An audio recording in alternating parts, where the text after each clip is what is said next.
agnostics, long-haired weirdos, short-haired weirdos, vandals, hooligans. The government, hug the government, love the government, hug the government, love the government. Welcome to The Politics Guys, a place for bipartisan, rational, and civil debate on American politics and policy.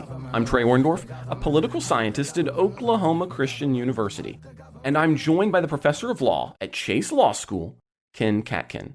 Ken, it's good to be back with you today. It is. It's great to be back with you again. We've both been on vacation since last time. Yes, yeah, and that's a first for a long time for me, so that was wonderful. I hope yours was as good as well. Oh, yeah, it was great. So, Ken, this week, as we kind of take back control of the politics guys from I don't know if we can call them the older ones, but the other ones, we take it back from Mike and Jay. They're the old Europe. They're the old Europe. We're the new Europe. Exactly. Use Donald Rumsfeld's phrase. Okay. So this week, what New Europe is going to be covering is we're going to be talking about the Fed's historic rate increase, inflation's new high that comes out for May. We're going to talk a little bit and get into what Jay and Mike had talked about, that old Europe, when it comes to what's going to be the effect of this on oil. We're going to move forward. We're going to be talking about the primaries this week in Maine, North Dakota, Nevada, South Dakota, and more, including some crazy things happening in New Mexico. And then we're going to talk about the most recent revelations from the January 6th committee. We'll talk about Trump's 12-page response to that. We'll also look about some of the hangups in the gun bill, and we're going to take a look at this week's Wednesday's executive order on the LGBTQI plus D. So we will take just a brief moment, and we'll be back, and that's what we're going to be hitting. Okay, Ken, so this week we had some pretty shocking evidence that printing money endlessly can increase prices. I mean, I know it's a shock, but we see this in full force this week as the data comes out at the end of last week that inflation has hit an 8.6% increase. That is the highest since 1981. That makes it the highest in the last 4 decades. Then this week on Wednesday, in a belated response to inflation, the Federal Reserve raised interest rates higher than expected by 0.75%. That is the first three-quarter rates increase in 28 years. Now, the reason potentially at least is that in terms of monetary policy, the Fed really only has 2 primary tools to try to get things like inflation under control. It can make money easier, right? It can lower the rates and increase the amount of money supply, or it can increase the rates and decrease the amount of the money supply. That hasn't happened the way it's supposed to have happened in terms for the Fed. So the hope right now is that by tightening monetary policy more rapidly, you're going to pass those higher rates on to the borrowers, make it more expensive, and change that supply and demand calculus. Now, Ken, what do you think about what's going on in terms of inflation? Well, I think I have a little more nuanced view of it than you because, although large deficits certainly have an inflationary effect, and I'm not going to argue with you there, I think they're one of the relatively smaller causes of the increase in inflation that we've seen since a couple of years ago. After all, the deficits have decreased each of the past few years from what they were the year before that. And inflation has spiked now in a time where deficits are still, very high by historic standards, but lower than the standards of, the last 5 years. And I think, much more of the impact of why we're seeing so much inflation has to do with the twin challenges of the oil shock that happened because all the Western countries rightly are no longer buying oil from Russia, and Saudi Arabia has decided to kind of put the squeeze on us right at the same time. So I think that's one main driver. And then the other main driver would be the continuing supply chain shortages, supply chain difficulties that are causing shortages in goods. So I think, even if the deficit was zero, I think right now we'd be in a time of very high inflation, although I don't deny that the deficits are making it a little bit higher.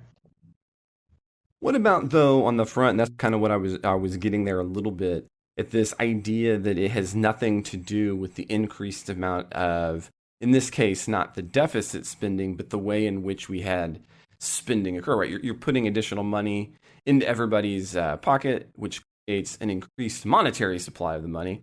at the same time as you were having one of the historically lowest long-term rates that we'd seen in a long time. One of the few areas where even like, for example, might kind of disagreed with some of Trump's policies on making that money too easy. So while the deficit is a piece of it, what about those pieces?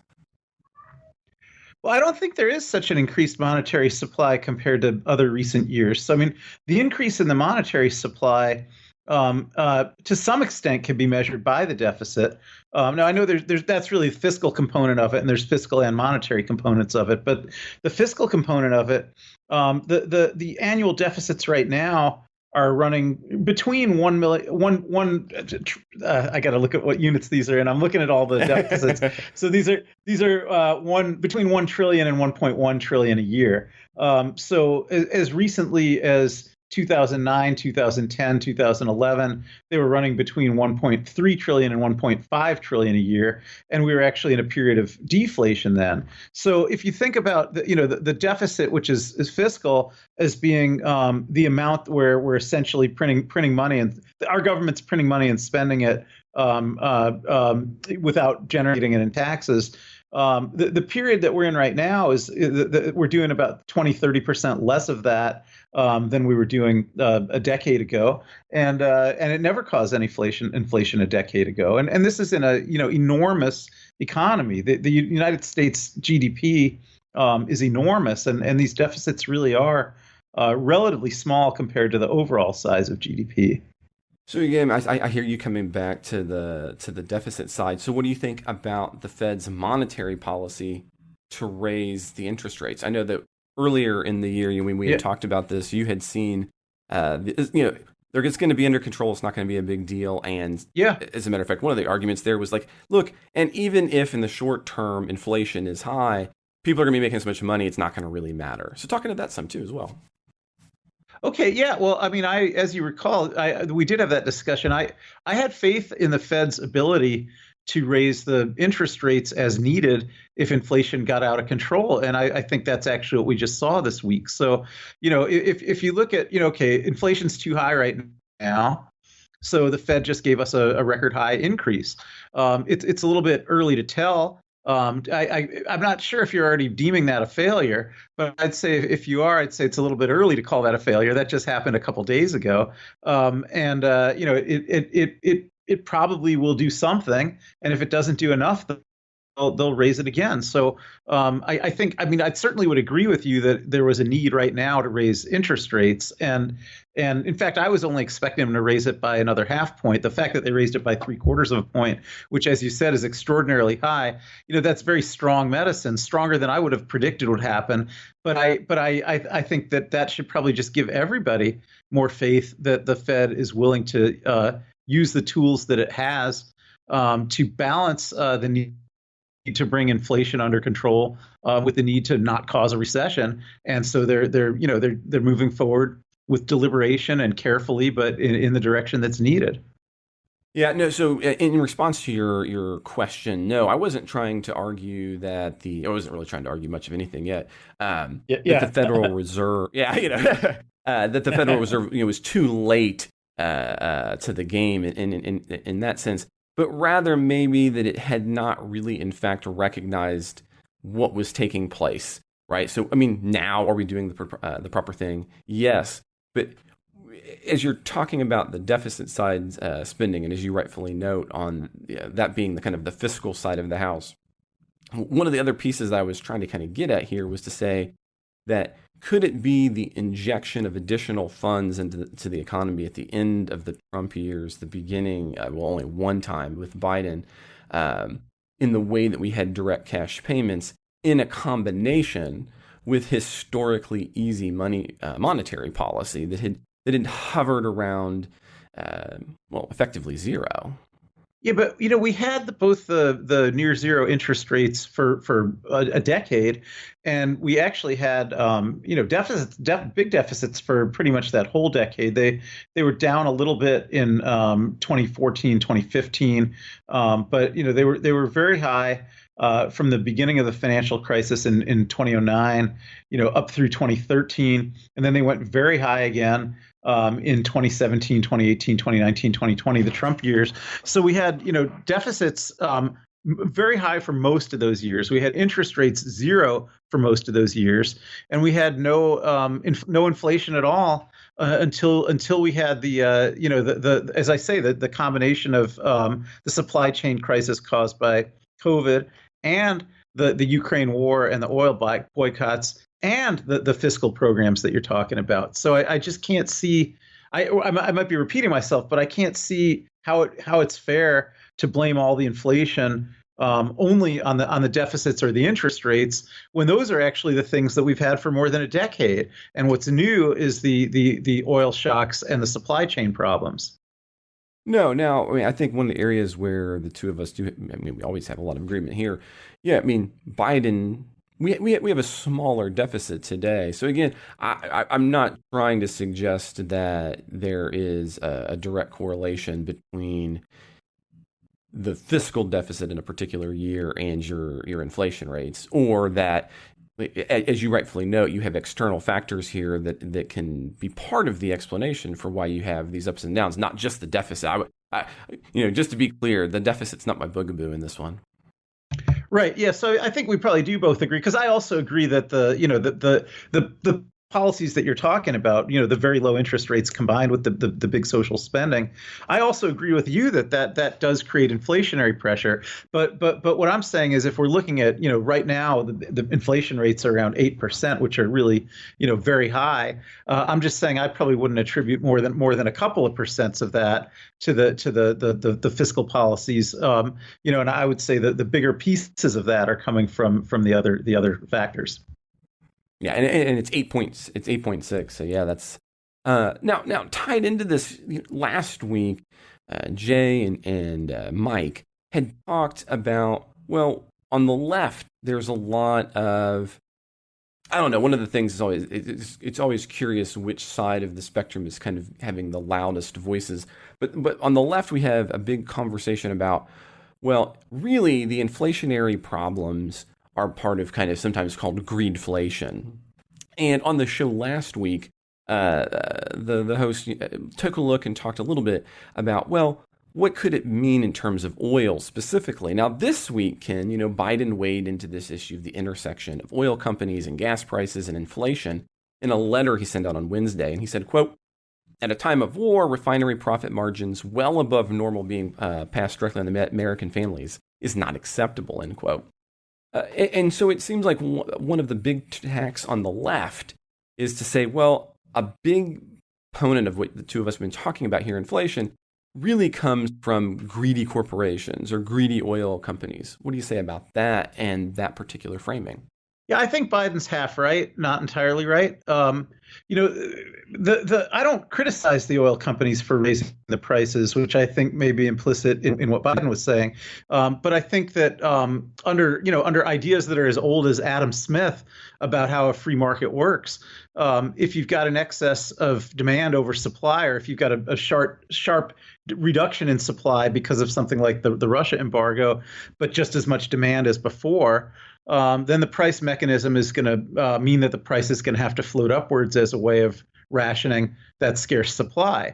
So I think that if the prices didn't float upwards, we'd have shortages. So I think it's fine that the price floated upwards, but I also think that what that means when the price floats upwards is that the seller is just making a lot more money than before. So I think Biden's absolutely right about that. So I don't know that I'd call it greed, but I think that's where all the money's going. When the price of gas doubles, the sellers are getting twice as much, and most of that gas is coming from places like Texas or Canada or the North Sea in England, where it doesn't cost them any more to get it out this week than it did a year ago or 2 years ago. So there certainly is I think what you could call a windfall profit there, and I think Biden's absolutely right about that. But I don't see what the alternative is. I mean, I think classical economics tells you either have that or you have shortages. Yeah, I think what oftentimes, what the Biden view is kind of saying is, well, look, they're getting this kind of excessive profit.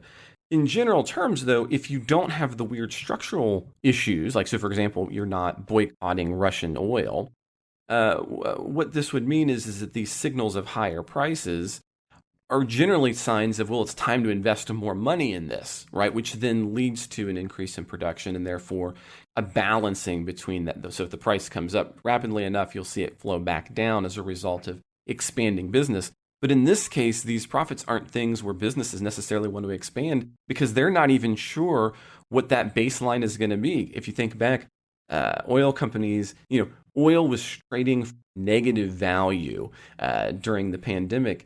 And so once, what do you do with that? Well, I don't know what to invest. And you're right, it turns into profit at this point. So I guess it sounds like you kind of agree, though, that that's what else. I mean, there's not really another option when you have these external forces at bay.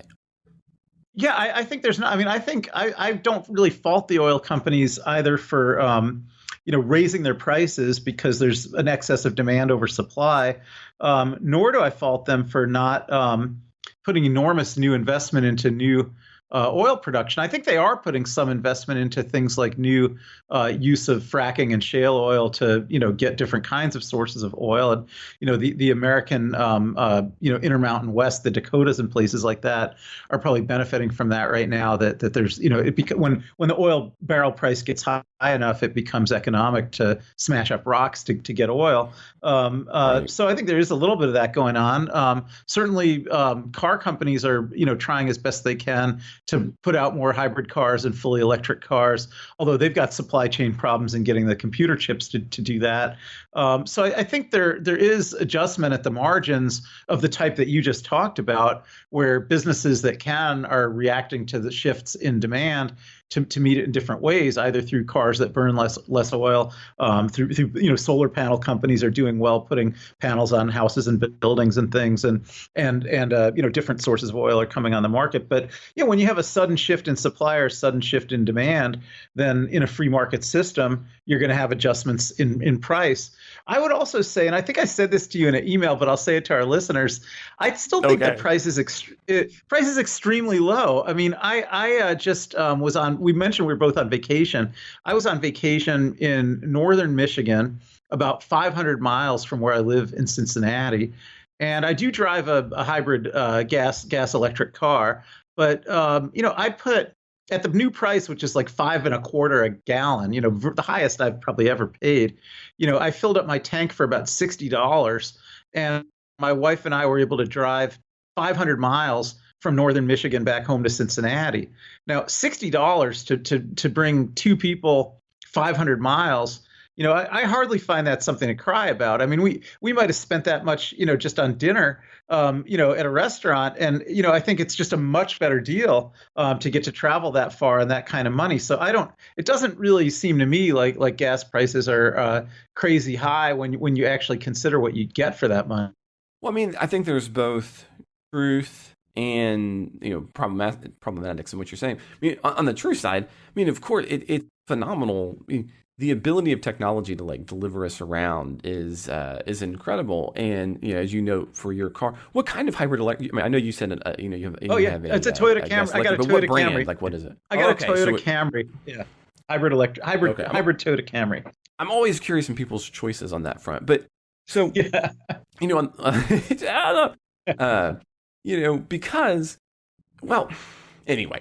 But the point being is that, so on the one hand, on the left, I want to say, well, look, you should kind of be happy that you have the particular oil increase prices that you want, because nothing is going to make companies like Ford make more of those kinds of Camrys, or to make more of the Lightning F-150 or the Mustang E than those prices moving higher. I mean, that's what creates a desire to have these kinds of alternatives in a market. So it's always there's a piece of me that's always a little bit confused. I think, well, then why are you, now I get why you do, and that comes back to what you're saying, right? So $60 is a steal for being able to go the 500 miles. But of course, those increased prices in oil, they end up making other things cost lots more money too. And I was laughing just a little bit. I don't mean this in a terrible way, but I can't imagine my wife and I spending $60 on dinner. Really?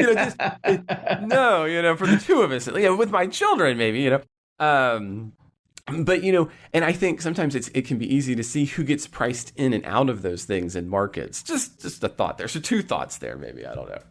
Yeah, well, certainly. I of course didn't mean to deny the idea that the increase in gasoline prices is having ripple effects on all kinds of goods in the economy because goods are generally delivered through transportation mechanisms that need to burn gasoline, and so some can be delivered to part of their trip through freight rail and things like that, which may burn other sources of energy, but yeah, mainly it's trucks. And so yeah, that is causing, that's a shock that's causing problems. But I think, I do think it's a short-term problem because for one thing, hopefully the oil embargo against Russia and indeed the whole Ukraine war is going to end, in some near term, maybe a half a year, maybe a year, but that should blow over and we should be able to start buying gas from Russia again. And another thing that can happen is, as we were talking about, the shift in what kind of cars people drive and indeed in what kind of engines are put into the trucks that deliver the goods, is that this oil shock will cause people to switch to types of vehicles that are not going to need to burn as much gasoline. And so that in the medium run, the impact of this oil shock should be diminished. Well, Ken, why don't we just pause for just a moment before we move into talking about the primaries this week? So we're going to take just a brief break here at the midpoint, and then we'll be right back. And Ken and I are going to be talking about this week's primaries. Okay, so Ken, this week, we have all the I think of it as being kind of the economic policy side. We have inflation. We talk about that, but then we have the outright politics of the matter. And in this week, we have yet another batch of midterm primaries. And so this leads to all kinds of questions about, what's the weight and the power of the Trump endorsement, what's on in these kinds of elections. And so this week we had Maine, we had North Dakota, we had Nevada, and we had South Carolina giving their having their primary political primaries this week. So what do you think about what was happening in terms of who's winning and who's losing? I mean, a few of the things that I seem to take a look at is, right, in South Carolina, we get Trump's endorsement being split, one victory, one loss. What do you see as being some of the takeaways from the primaries this week? Yeah, I think they're consistent with what we've been seeing. It looks to me like Trump still has a lot of influence with Republicans, but not enough that he's a kingmaker every time. I think that's kind of been the story this whole spring, and to me, it continues to be the story. Yeah, I don't disagree, and it's weird to me because when you take a look at the story, so if you were just to open up, Apple News or your web browser and just kind of take a look, you would see, I think, Vox kind of even put like Donald Trump is still winning. The Hill put it as, right, the endorsement still has sway, and that just doesn't seem to be exactly the case. No, it seems to be, if I was a Republican candidate, I'd rather have Trump's endorsement than not. I think it's a net positive for most of them in a primary, although I think it'll turn out to be a net negative for some of them in a general election. But I think it's not a make or break thing. I mean, Georgia was the biggest example. That's not the most recent one, but with both Kemp and Raffensperger hanging on in Georgia, I think that really broke the narrative that it's absolutely essential to have the Trump nomination. And even here in Ohio, where Vance won with it, and we talked about this before, Vance only got about 30 some odd percent of the vote, and 70% of the Ohioans voted for different candidates, although there were 6 of them who split the vote on each other. So I think Trump gives a Republican candidate, if I was going to try to, just guesstimate a number, I'd say it's probably worth about 10 points, to have the Trump endorsement. And sometimes that's dispositive and sometimes it's not.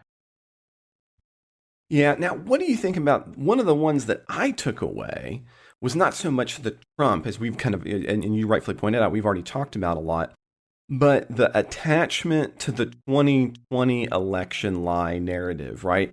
I mean, so for example, Nevada Republicans vote for Adam Laxalt, who is a proponent for the 2020 election, or in Nevada, Lombardo, the former sheriff, is running for governor, wins in part by questioning Biden's win in the last election. As a matter of fact, he says, quote, "Your vote hasn't counted for decades. You haven't elected anybody. The people that are in office have been selected. You haven't had a choice, end quote. So what I kind of see is a little disappointing. I was hoping to see this shift as we got deeper into the midterms, but I appeared to be a little bit more pessimistic now. What about that, whether you're with Trump or not, this kind of the election is almost being the litmus test for some of these races?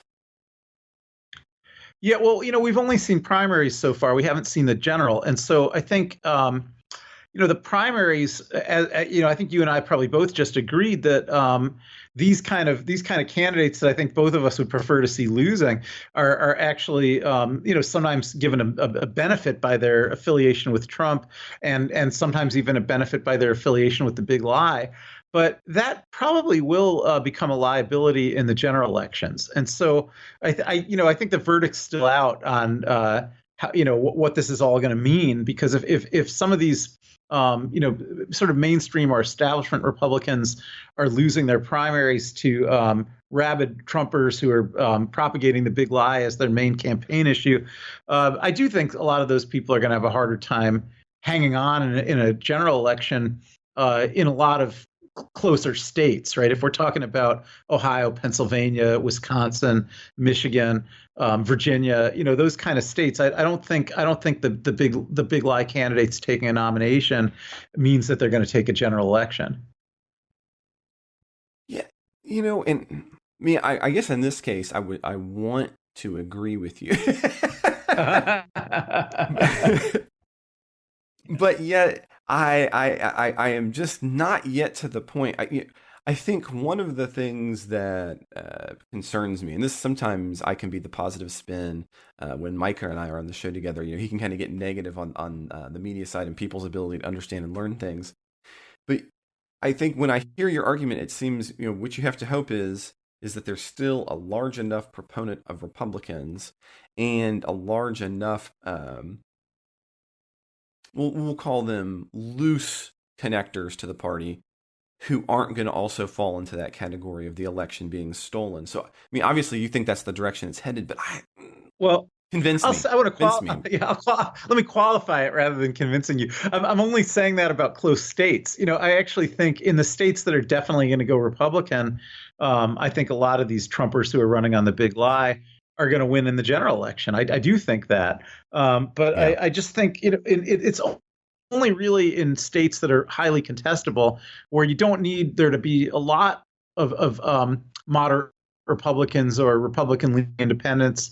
Most of the battleground states, if even 5 to 10% of the electorate falls into those categories, Republican leaning independents or moderate Republicans, if they would vote for a Republican but not for a Trumpish big lie candidate, it may only take 5 to 10% of the electorate in the battleground states for that to be outcome dispositive. But I'm not making that kind of prediction everywhere. I agree with you that probably out there in Oklahoma where you are, I think these whoever's the Republican nominee is going to win pretty much all the elections, no matter what kind of Republican they are, and I think that's true in many states, unfortunately. So I agree with you there.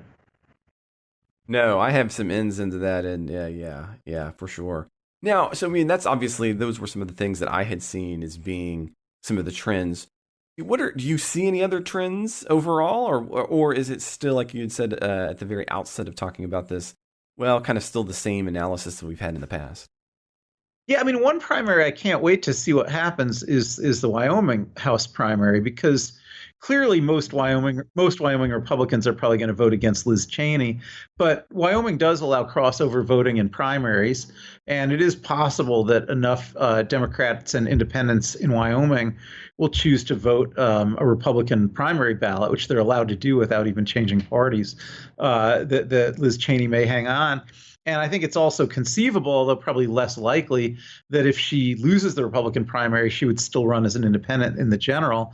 But I think I'll be very interested to see how that one goes. She's really the only candidate right now who's really Republican candidate running in a primary while standing in very vocal and open opposition to Trump. And it'll be interesting to see how that one goes. No, that's true. You said something there, and I'm not sure if this is something that when we're talking about political primaries, and I don't know this is something we've ever explicitly, chatted about on the show, but you had mentioned there for Wyoming that, right, you don't even have to change your affiliation. There's a lot of different kinds of political primaries in Wyoming. Correct me if I'm wrong, Ken, but they have a pure open political primary, correct? Yeah, per open political primary. That's right. And some Okay. states have that. Yeah. Yeah. What I was going to say was it might just be worth kind of running through just quickly. So if you're listening and you're not quite sure what that means, so because primaries, they're elections, but they're elections for who is going to be the candidate for each party, states have a variety of different laws and rules that deal with this. So in Wyoming, for example, you have open primaries. In Oklahoma, we have closed political primaries. Ohio, I am blanking. What is it in Ohio, Ken? Ohio actually changed. So when I came here, and when you lived, I don't know if you didn't live on this side of the river, but I lived on the other side. I was a Kentuckian. Yeah. So yes. So when you lived in this region, and when I moved to this region, you could only vote in your own party, but you could change your party registration at the polls. So if you showed up as a registered Democrat Semi-closed. and you wanted to vote in a Republican primary, you could, but only by changing your registration to Republican right then and there. Now they eliminated that a few years ago, and now actually here, as in Wyoming, there are separate Republican or Democratic ballots. But any voter can choose one of them and vote it, and it doesn't matter whether it's in the same party that you're registered in. So as a registered Democrat, if I just simply asked for a Republican ballot on primary day, I could have one even while I remained a registered Democrat. But you only get one or the other here. Exactly. Okay. So and again, for listeners, that's an open political primary. A closed is where, in advance of the election, you are a particular party. You have to vote. I'm only going to get the ballot for the party from which I've come.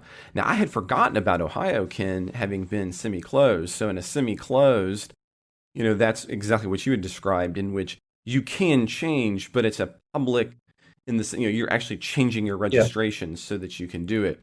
There's also some states that have what are called semi-open, and in that case, you can opt to either register as a Republican or a Democrat, but if you register elsewise, then you can also pick the Republican or the Democratic ballot of your choice. So a Republican couldn't pick a Democrat's, but a Libertarian, an Independent or a Libertarian could.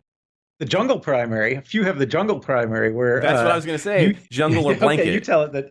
Yep. You tell. No, go ahead. Yeah. You do that one. You do it. Yeah. Yeah, okay. Yeah, where they just put all the candidates on the same primary without regard to what party they're in, and then the top couple of vote getters in the primary run against each other in the election. So they might be both in the same party. You sometimes wind up with Democrat versus Democrat or Republican versus Republican in the general election if the number one and number two vote getters in the primary happen to be in the same party. Yeah, and that actually led to a Supreme Court case. I believe, isn't that one out of Louisville where they upheld the constitutionality of blanket primaries? I can't remember if it's out of Louisville. I should know this, but no, Louisiana. Yeah. Well, Louisiana, they've had that. Louisiana is one of the states that certainly does use a jungle primary. Actually, I think California does too. But they've had it for a long time. So if there was a Supreme Court case that upheld it, it's a while back, because this is a mechanism that a few states have used for a long time. Yeah, the two first ones are Oregon and Louisiana. They do it a long time. Man, when did they start? This is something that if I was teaching right now would be on the top of my head, but I can't. States generally do have a lot of leeway to do it how they want, and I think Maine has ranked choice voting, and maybe a couple other states are moving towards that. So those are different systems for counting the primary votes as well. Yes, and that's a good point. Here we were just talking about not the counting, but rather the mechanism by which, deciding which ballots you're going to get. And again, the reason we were getting into that was what you were talking about. Well, how might that look for, say, Liz Cheney, right? Because she was in an open primary. So I kind of took us down a long rabbit hole, but you were talking about, you were alluding to an open primary. Continue. If I lived in Wyoming today and it was time for me as a registered Democrat to go vote in the primary, I would pick up a Republican ballot and vote for Liz Cheney. I wouldn't bother to pick up a Democratic ballot, although I'm a Democrat. So I think there may be she may get a little wind at her back from that. So that'll be very interesting to see. Another piece of this, so we talked about the lie, we talked about the primaries a little bit.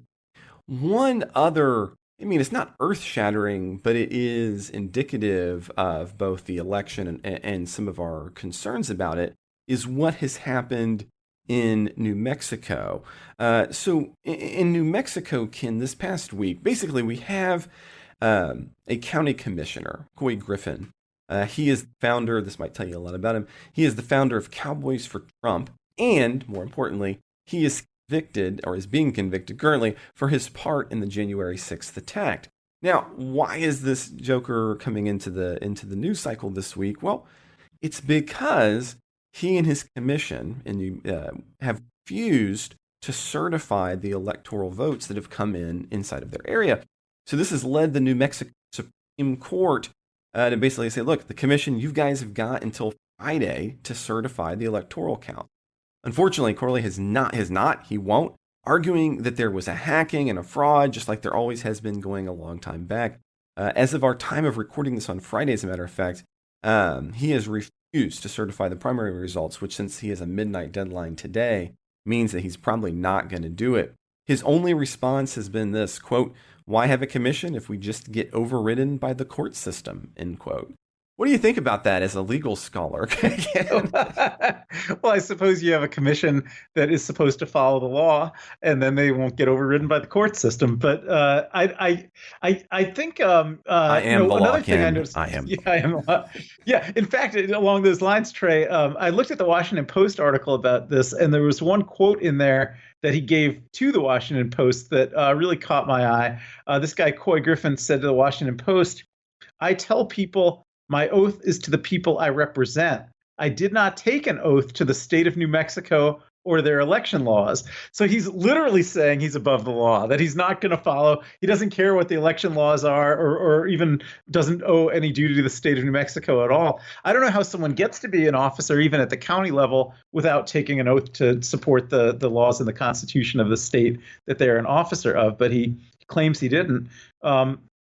And I don't even know if he's going to get to vote at all, because wasn't he arrested for the January 6th? Wasn't he on the Capitol grounds trespassing on January 6th and was arrested for that? Yes, that's what I was saying. Yeah. As a matter of fact, he was in Washington when he made that last statement. Getting his he ended up having a charge of trespassing, since he goes up to the building but not into the building, as I understand it, and as a result, gets to go back home. But is he there waiting for his sentence? Like, I don't think he's in jail, but is he waiting for his sentencing in D.C. right now? He pled. So he pled and he's been sentenced? I think it's all done. Yeah. Okay. The Post said that he was in D.C. waiting to be sentenced, but I didn't know that could have happened already, I guess. The Post I think there might have been a little bit ago. of a time lag.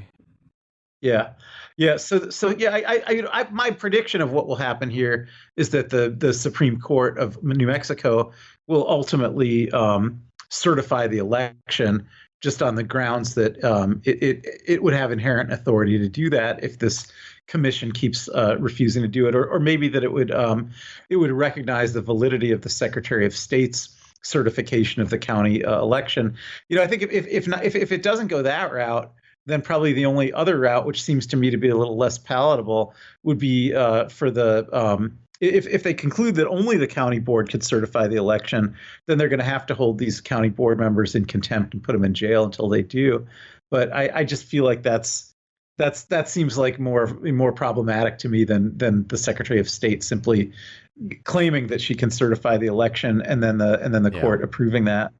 On two fronts there, Ken, just to be clear, I popped up Politico, and yes, today, as a matter of fact, he was sentenced to the time he'd already served effectively and is done. So that happened this afternoon. So he can go back to, he is in D.C. now, but he can go back to New Mexico tonight, you're saying? Yes, as we speak, apparently, I guess he is on his way to make these big votes. But you lodged it as a little bit of a funny, as he was talking about. Well, I didn't take an oath, and both of us were thinking, well, I'm pretty sure I've been around. Yeah, I mean, yeah, heck, even yeah. even when you're going to be a trustee for a university, I'll never forget in Kentucky, all offices you have to agree that you have not been in a duel or a second to a duel, right? Right. So I'm going to Yeah. uphold all these things, and I've never been part of a duel before. So it's really, really unlikely that, that's the case. But it is, and this kind of ties into what we were talking about before, a little bit of what worries me on the election front to see which way that moves. Because at some level, I mean, you're never supposed to be incumbent to your vote to your voters in the sense that they are more important than the Constitution, your state's Constitution, and the law, right? Like that's what makes that's what makes a legal rational country in that Weberian sense. Yeah, it's And the very definition of the rule of law. If we have the rule of law, we have officials who are bound to follow the law. yes, and I think that's going to be a piece of what's going to be that is what made me, that's why I want you to be able to convince me that that's not the way. No, I mean, we may have officials like this, but I think we still have the statewide elected officials, the Secretary of State, and still have the courts. And so, yeah, I think this kind of sideshow, these kind of antics.